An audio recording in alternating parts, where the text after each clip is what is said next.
Les neurones produisent des potentiels d'action qui se déplacent depuis le cône d'implantation jusqu'aux boutons terminaux. Cette propagation du potentiel d'action, aussi appelé influx nerveux, repose sur les propriétés des canaux voltage dépendants de la membrane. Examinons tout d'abord la propagation du potentiel d'action dans un neurone amyélinisé. Comme nous l'avons déjà vu, un potentiel d'action est généré par le neurone lorsque les canaux voltage dépendants s'ouvrent. L'ouverture des canaux à sodium voltage dépendant et l'entrée d'ions sodium dans le neurone engendre la dépolarisation. La repolarisation, quant à elle, a lieu lorsque les canaux à sodium voltage dépendant se ferment et que les canaux à potassium voltage dépendant s'ouvrent, laissant sortir les ions potassium.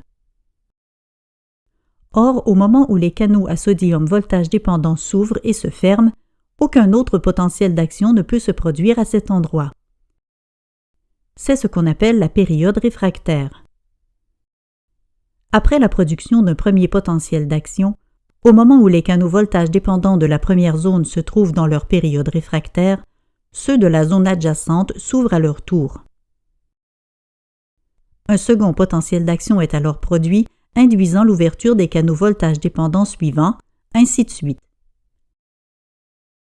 À cause de cette période réfractaire, le potentiel d'action ne peut pas rebrousser chemin et est forcé de se déplacer vers les boutons terminaux.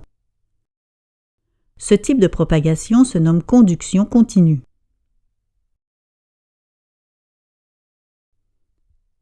Dans un neurone myélinisé, une grande partie de l'axone est isolée du milieu extracellulaire par la présence de la gaine de myéline. Seules quelques régions, nommées nœuds de Ranvier, permettent des échanges entre le milieu interne et le milieu externe. La production d'un potentiel d'action par le cône d'implantation fait ouvrir les canaux voltage dépendants du premier nœud de Ranvier.